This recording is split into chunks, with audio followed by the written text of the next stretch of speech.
They say that everyone remembers where they were at momentous moments in history. The moon landing, 9/11, the assassination of JFK. From Dallas, Texas, the flash, apparently official, President Kennedy died at 1 p.m. Central Standard Time, 2 o'clock Eastern Standard Time, some 38 minutes ago.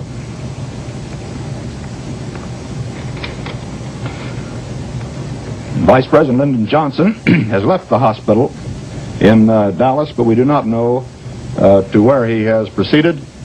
Presumably, he will be taking the oath of office shortly and become the 36th President of the United States. Townspeople Victor Furness, May Franklin, Pat Lawler, Eamon Walsh, Tony Brennan, Louis Cullen, and Owen Minahan all remember the day when the news broke. I remember it very well. I was sitting with my mum in the room looking at the telly, and Charles Mitchell was on the news, and he said, the President Kennedy has been shot. So moments after that then he said he's been killed, he's been assassinated. And I remember my mum looking at me and she saw, I actually cried. I remember crying. I said, this couldn't happen, like. I remember every bit of it, yeah. The night President Kennedy was shot, and that was in 1963. I wasn't even married myself that time. And I remember my uncles were there. We were living in there at number 2 William Street. And there was a man used to call from my uncle, by then he's dead now, Lord mercy on him. A man called Paddy Murphy was his name. He lived up in Bewley Street. And Paddy was sitting on the chair waiting for my uncle to come after coming in from work, finishing his tea and all, and the two would go off then, you see, together. So Paddy was sitting on the chair and I was doing a bit of sewing at the table. That time we had a big roundy table in the sitting room, and I was sitting at the table doing a bit of sewing, and the next thing that the television just stopped, and it said, we have an announcement to make concerning President Kennedy. And the next minute they said President Kennedy was after being shot. And you know what, I nearly stuck to the table. I'll tell you what I was doing now. Tinning turnips in the field. And there was a little shop over at nearby, and an old woman was tinning as well. We were all young lads. And I was going over to the shop and I met this woman coming back, and she said, did you hear the news? President Kennedy is after being killed. You know, shot. We said, was he dead? I didn't know what it was on the news, like, came in on the news at the time, and she was telling us, like, and that's where I was when I got the news, like. I was in next door minding an old man, and they had television. We didn't. We still hadn't got it. Yeah. We got it after that. And I came in and I told him that President Kennedy had been mortally wounded. About 7:30 one night now, I'd say. And I didn't know what mortally meant, actually. So I had to come back about 10 minutes later and tell him, I think he's dead. In November 63 then, when Kennedy was assassinated, well, we were all devastated, of course, as well, and my father was devastated to find that it happened. But then it said he'd go to the funeral. So he flew to America to the funeral, and it was a bit of a special event. He was on the airplane with the 3 leaders of the political parties in Ireland, which were Jack Lynch was the Taoiseach, Liam Cosgrave was leader of the opposition, Brendan Corish was leader of Labour, and all 3 of them were on the airplane, and he was making jokes to them that all 3 of them were being paid for by the state, and he was paying his own way. The sense of loss around the world was great, but to the people of New Ross, it was personal. May Franklin. When you go out, like the next day or even a few days after, you meet someone new, and everybody was like just saying, wasn't that an awful thing that happened, and he only after being here. You know, it was sad. It was really sad now that at that time, everybody, it was the very same, like Elizabeth said there, that Ross had lost something. There was a mass in the parish church. It was lovely though, they gave him a great I won't say send off, but like the great turnout, like after all that. But everyone was really sad when that happened that time, like, you know, because it all happened so quick, and to such a shock hearing the way we all heard it, just coming right out over the television, you know, that at the time. A year later, the US would commemorate the first anniversary of JFK's death. In tribute to the late, great president, the producers of The Ed Sullivan Show wanted to bring a few of the school children who had sung so endearingly for President Kennedy the year before back to New York to sing on The Ed Sullivan Show, the most popular television show in America. In the space of a week, 22 local school children from various schools in the town were whisked away for a 6-day, all-expense-paid trip to America. Among the lucky few were Victor Furness, Joyce Campbell, Patricia Warren and Eileen Tobin. They recount their once-in-a-lifetime experience. Victor Furness. A year later, 22 were picked from various schools in the town to go to America, to go to New York. Now, for me to get to Dublin was a big occasion, but to get to Dublin and get onto a plane to fly to New York, wow, I mean, this was unreal.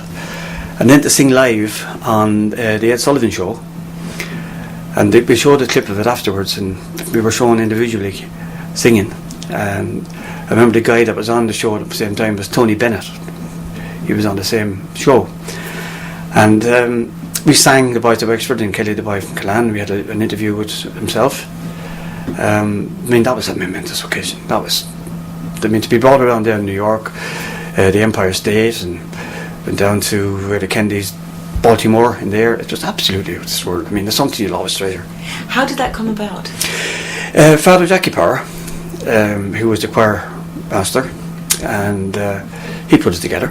Because we sang up when he arrived in New Ross, we said, what an occasion to bring some of the choir over. And I was one of the lucky guys. A 10-year-old Patricia Warren came home from school that day to tell her parents that 3 men from America wanted to take her to the US to sing. 3 guys came into the school. It was all open, one room, and talking for a long time. We thought it was great because we got to sort of play and do stuff and the teacher was occupied. And then afterwards she said, okay, that was 3 men from America and they want 2 singers to go to sing on the Ed Sullivan Show. And so Joyce Campbell, would you ask your mother? And, Patricia Warren, will you ask your mother? And we were, so it was amazing. She describes her experience in New York. We stayed in the Sheraton Atlantic Hotel on Fifth Avenue. Cavernous downstairs. I always remember the dining room downstairs for these breakfasts, and it was beautiful. And there was a reception there with the Wexford Men's Association or something as well. I think that was sometime during the week.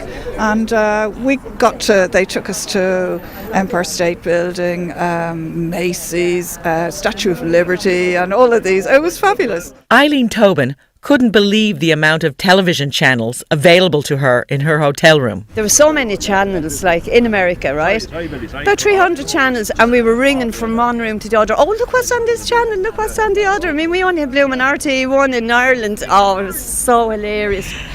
A few of us did a singing in the school, and luckily enough, my name came up, thank God. I was picked out. I was terrified going home. I said, I have to tell Mum and Dad, will they let me go? I mean, to America in 64, you know? But yeah, they went. We had a brilliant time. Then we went to the Irish Associations Club in New York. They brought us everywhere. They gave us such a time. I can still see it as if it was yesterday. Brave, united Irishmen, we'll ne'er again be false. 1,000 crowns I'll give if you will fly from home with me. And dress in chains and arms in chain and fight for liberty. We are the boys of Wexford who fought with heart and hand to burst in twain the galling chain and free our native land. That gets us another trip. Dr. Louis Cullen, who's from New Ross originally, joined the Foreign Service in the 1960s after attending the London School of Economics. He is also a former professor of modern Irish history at Trinity College. Dr. Cullen reflects on John F. Kennedy's short presidency. I mean, it was shocking from every point of view. Relatively young president, and he had exactly, the same qualities as John the 23rd, who was Pope for only a short period, and created the council. And Kennedy, of course, is in actually the same position: a short presidency and a great deal of promise. Now, if Kennedy or John the 23rd had lived, given how difficult the world is, of course their image would be tarnished by the sheer difficulty of dealing with problems endlessly. So they died while they were at the peak of their promise. And if you have a long period in office, you're going to be damaged because you can't be perfect all the time. And Kennedy's only serious flaw, it was a substantial one, of course, was the Bay of Pigs in 1961. But apart from that, his period was one of achievement. And handling the Cuban crisis was wonderful. Now, it wasn't realized at the time, of course, that Kennedy also kept tapes. I mean, what Nixon was destroyed by the tapes he kept, but Kennedy also kept tapes. And when they were edited, it greatly added to the stature of Kennedy and Bobby Kennedy, his brother, because how they stood up to the pressures of the military, and especially the Air Force, whose attitude was simply nuke them, as a solution to all. So that was a supreme case, because you could, from accounts of these tapes, you could see that the two Kennedys were on their own, in a sense, that if they wavered, the results could have been quite different. Although the townspeople felt a personal loss with the death of President Kennedy, it didn't weaken the link between the Kennedys and New Ross. Like many families in times of grief, it merely served to strengthen the bond. In the meantime, between John F. dying and that time of Bobby, every Kennedy that ever came to New Ross area, they all went to our house and whatever, and they called various relatives and whatever. Ted's son, and I can't remember all the different names now, but Robert's Bobby's son called as well once, and nephews and that sort of thing, and they'd call to our house and for a bit of a chat, and they'd have a chat with Andy. Everybody wanted to have a chat with Andy. When Bobby died in 1968, there were lots of reporters wanting to have the interview with my father about what was the reaction in New Ross then in 1968 to that. I was able to do one of these interviews because Andy's voice and mine were quite the same. So I gave the interview to the BBC, and it came over the BBC, and they were happy enough with it at that time anyhow. The 1960s would prove to be an extraordinarily tragic decade for the Kennedy family. But this was no ordinary family. Patrick Kennedy had left New Ross to seek a better life in America. And as his great-grandson John told the people of New Ross on that unforgettable June day in 1963, how his great-grandfather arrived in Boston carrying nothing with him except two things: a strong religious faith and a strong desire for liberty. These attributes would gather momentum in the subsequent generations. The Kennedy family would continue to lead and inspire, not just politically, but socially as well.